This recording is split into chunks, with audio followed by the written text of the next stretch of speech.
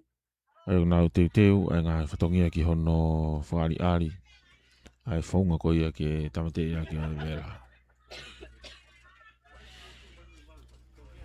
Whamalo ia pe ai potungau e tamate a whimangahi mea whakawhok wha. Kau whataha i he whamawhola whangatonu e aho ni. Tau retio Walfit.9 mai whaema. Kau whataha mo tau pe si Facebook. E Broadcom FM 87.5 Broadcasting. Pe whoki ki he tau YouTube.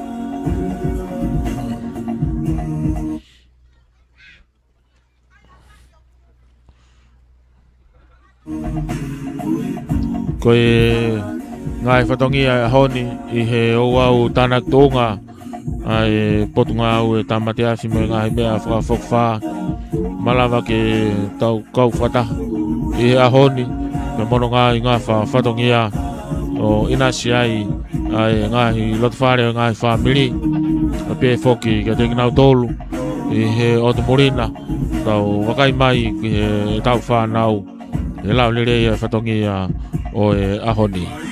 Pea hene pehe kei malu lele apiko makeke o whakahoko mei ai e whatongi a e ahoni. Pea kau whataha i e whiawhia ai mātua tau i whanau no ki nau tolu nau lava mai ngahi maheni kau mai ngai kau ngā mea si kau ngā ako ki nau tolu i he otu murina hono katoa pe whoki ki he otu tongani i tonga tapuni.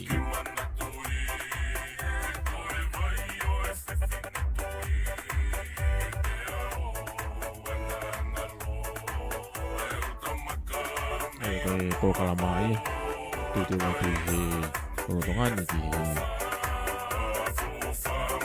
whaunga ki hono ohofi pe hono tamte ia ke vela e oha vela e hoko.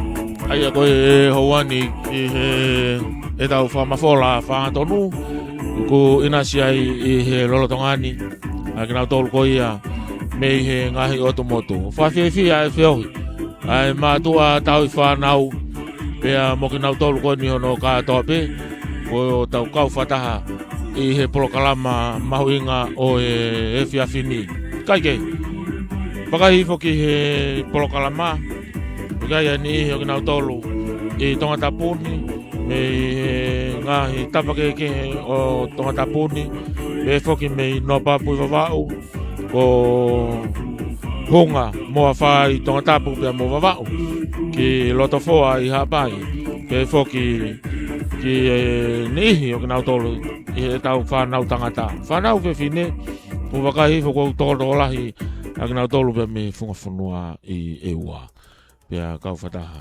i tau polokalama mawinga i ao e ahoni ai kinau tolu koe kunau wholau mai me ngahi otomotu kau i he whiawhia mawinga o e ahoni kaike koe wakai atu ki he tawhak whakatonga o e apiko makeke ki ai ai ni he kinau tolu koe nina nau kau i he uau tanak tonga e ahoni kunau teu ke ngahi teu ngā kakato ke hange ko ia ko e whatau kei o e ahoni.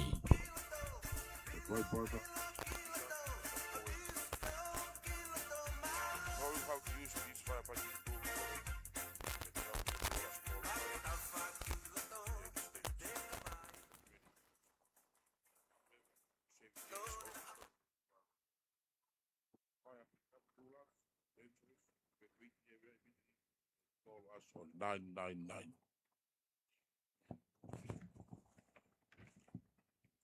Koe mau whaari hoko, o mana ke mau whaari atu. Ai he whanau lo ngau ak to tonu e fire blanket ko kafta mate afi. Ki ona tamate i ake ai vela. Pehe ki ongo hina tamate afi nga maheni pe o tau ngau ak. Koe dry powder. Bo hina tamate afi. Foem.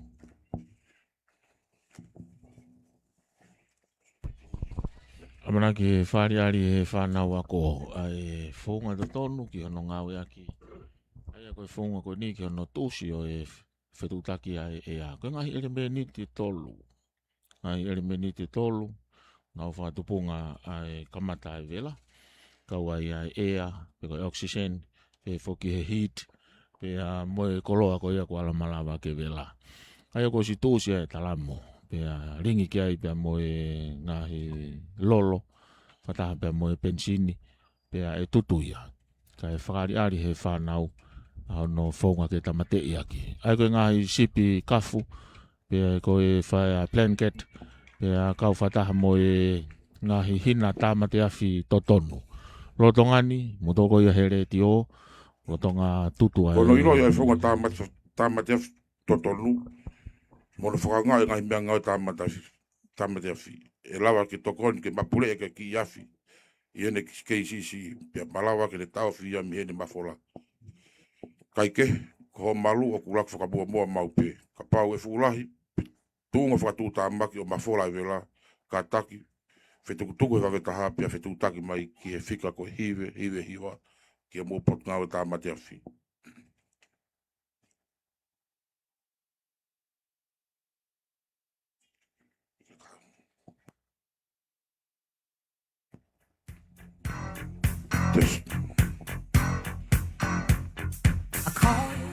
E wak whonga koe whāri aria te whānau. Ko noanga e no tamate ia kai afi. Ai tupu kafu tamate afi. Ko fire breaker.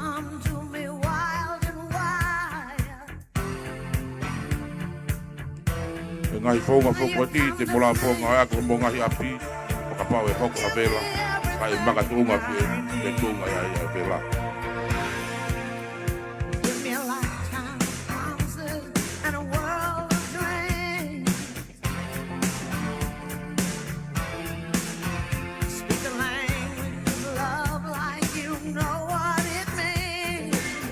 O ngau aki pēr kafta mate a whi, kono whamawahei ai oxyseni me a whi kai lawa kene maki.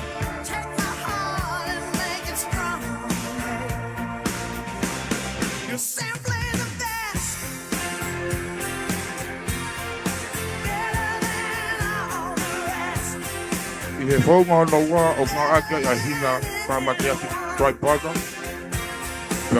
Leipola pēr e leipola i te hina. Sako hina ko ni te lawa tamate a whi. Ngai aki ke kau kai ai lolo. Ngai kai. Vela i ha uhila. Vela i ha pensin. Ngai vela ke e palawa ke a hina tamate ko ni o tamate.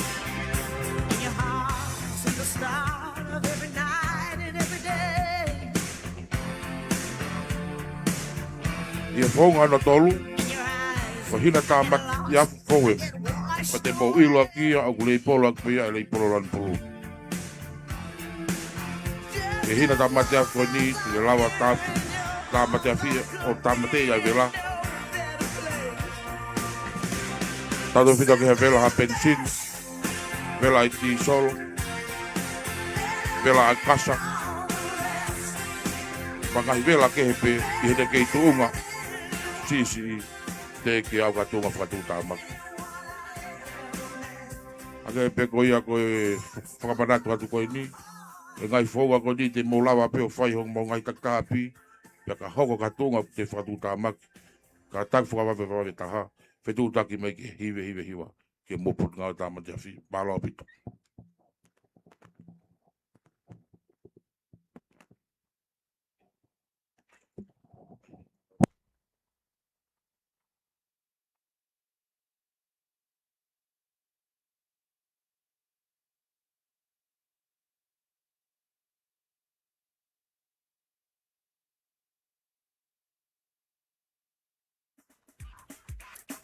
Ia koe lava kakato ia ai whatongia ki hono tamte i o Havela. Ia ngau ia ke ai kafu. Pe pefoki ki he ngahi nau tamate afi totonu ki he fire extinguishers. Kau ai ngahi pauta. Pe pefoki ngahi he fuefu. Pe hao pe ki he koa. Oku ngau ia ki he Havela e hoko. Pea hange koe ke ngahi nau pea moe ngahi te pire ko ia o e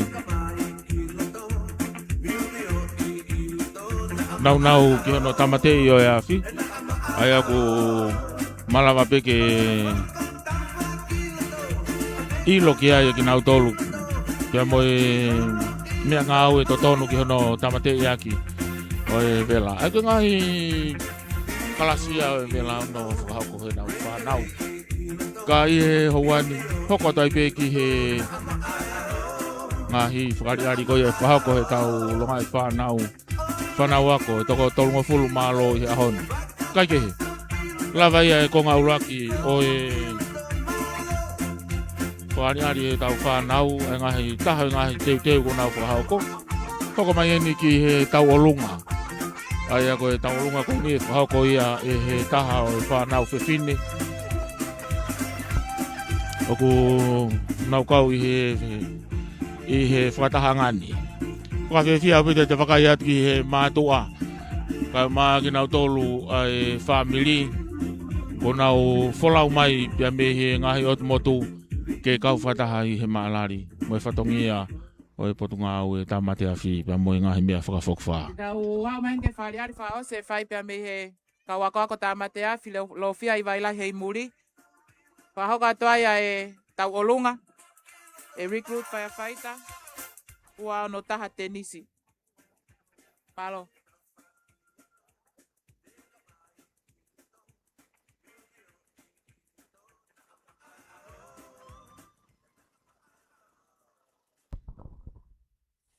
I he lorotongani, taki mai e he taha i kau ofisa. Ai tō taha i he kau ako tamate awhi ako kene whakahoko ai tau olunga toko taha. Ka lava e tau olunga koe ni, hoko mai ai peia ki he laka whakaosi. Ai a koe laka ia e kau ako, kau tamate awhi ako. Tau olunga he lorotongani, koe toko taha pe, te mei he whanau ako e toko tolunga fulu malo. Koe ngahi whawhiawhia moe maalari o e ahoni. Taha e whanau ako mei he kaurikoloti i tamate awhi ako whikataha ono.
Ego ka kato i ngā hi polokalama o e hoatani me he api ko makeke. Pea kia e fia lahi ko hia ko e loto fia mari e komisiona ka ma e potunga ue ke whakafau atu ai whamafola whangatonu ko ni te daure te o walfit po ni ma whaema kau whataha tu ai mo e tau pēsi Facebook ai he Broadcom FM 87.5 broadcasting mo e tau YouTube poki ko e programa ku to e lolo tongani o ku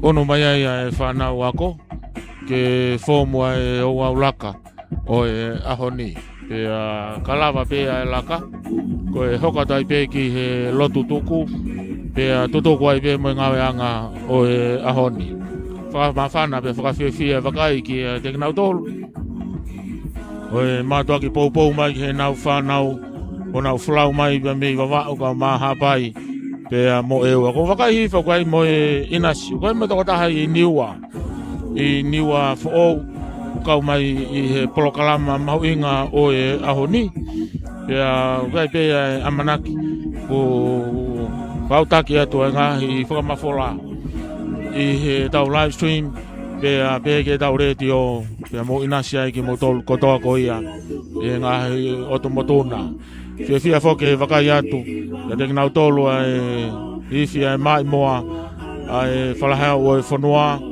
Kako i kauifi ai potungau e polisi nau kau whataha i hono tataki e ngahi o wau mauinga o e whiawhini ke i mea pe whakawhi whalanglangi ko e pare mia tonga ko e ekmista polisi ia ona po Lord whakawhanua kau whataha atu mo e ampastoa siaina ampastoa siapani pe whoki ke komisiona o e tāmate awhi pe mo e toenga e kau ofisa maalunga nau kau whataha i ahoni. Whawhiawhia ai aho ko whakoloa e a lelei pe a alomari a lelei mo natula. Pea kai ngata ai ko toka merino pe moi whiawhia i apiko makeke i he ahoni.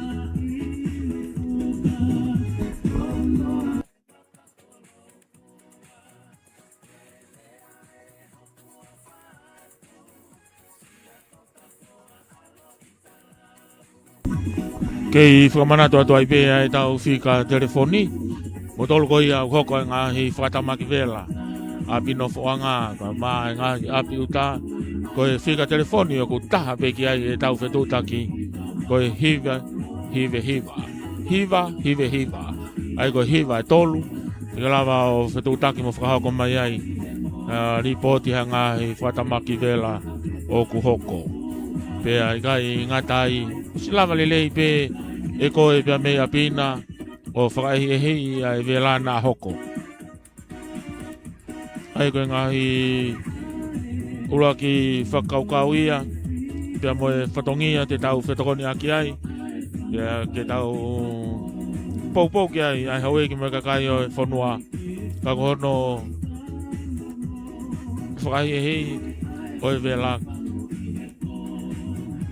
ke oua na hoko. Pia ka pau e hoko ko e whika telefoni ena ke whetu taki ki ai. Whatai milahi whoki ko e ngahi whatongia ko ia ki he vela o kula ki kamata e whetukutuku ia. Whetukutuku mai ia me he ngahi i koloa i e whare nofoanga inasi whatahatu ki ai pia mo e ngahi koloa wala malawa ke whetukutuku he taimi tatau. Pea nau toki whetutaki ki tāmate a whi. Ka ku tau wakai he ahoni. Ko e ngahi teunga, mo e ngahi ako ko whakahoko ke tau whanau. Ko e potungau e totonu. Pea mo e kakai totonu eni. Ke nau whakahoko e tokoni ki e ngahi vela. O ka hoko i he whanua. Whamanatu atu e tau whika telefoni. Ko e hiva.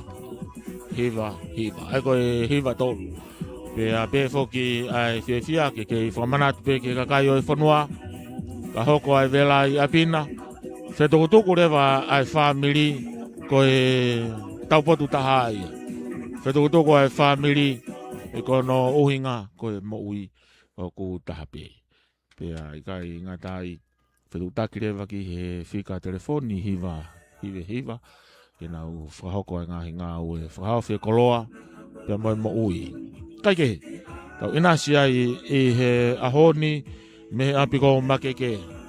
Ono mai be tau polokalama ko hiko e whakaosinga e ngā ue ahoni. Tau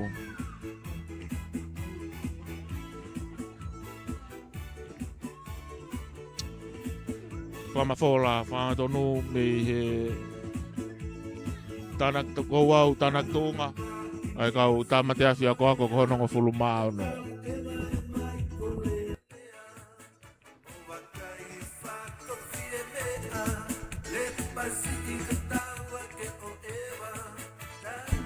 Wakai atu ki he kauiwhi. Mano vea ku wape pe ai ono mai, ai kaulaka ke nau laka mai ke whakaosi ai ngā ueanga o e whia whini.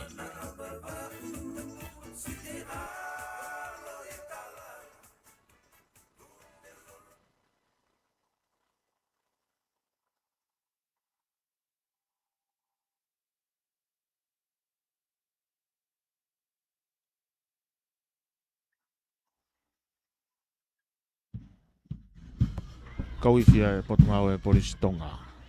Taki mai ai laka whaosi. Pea mo e whakapahapa tuku ai tau ako kohono ngofulu maono. Me he potungau e tamati a whi me kau me ngahi mea whakafokwha.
To conclude our program for today, we will now invite Reverend Morifakava to the benediction. Whao se tau polokalama ke ahon, whakawhea e tangata ek whaiwhekau Morifakava, kene whahoko e tau lotuku. Malo. Right! Will remove Hector! Remove Adas! Mo whawhetai a te o tua. O tak maari e ai whatongi a hone o maui kuna. Ka pāwo ki a halangi e a honi. Mono wheo i anga. O mau momoi at peia ke wheitu una. Ke lang i a Fiona. Whamonui a e. Whalang e a honi. Ke mau lawe monui ai mo se mau whanau. Ke kreso tau e ki ko sisu kalaisi. Whalai a tua kata mai. Wheo i mo lau maari e maani honi. Ke whakalang ia, ek minisa, pure komisiona, isi kau ngau e api mo e mau whanau mo mau tolu koto ape, pia whai ke tangata. Amen.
Lava kakatoi a au tānak tuunga, mo e au laka atu, a tō waka kohono ngā whulumā no.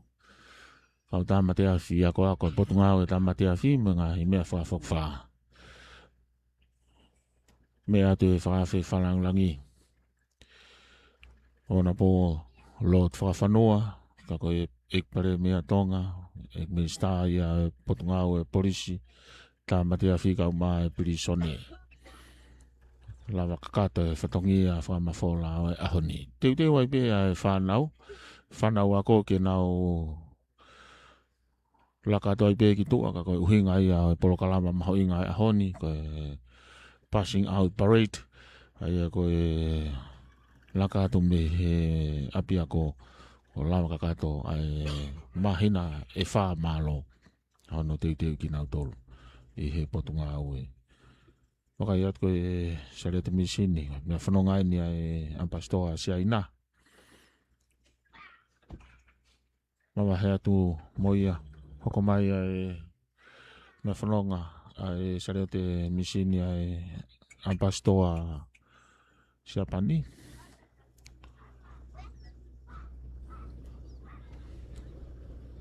Kaike, koe au whahistoria ini ki he whanau ako e toko tonga fulu maari e.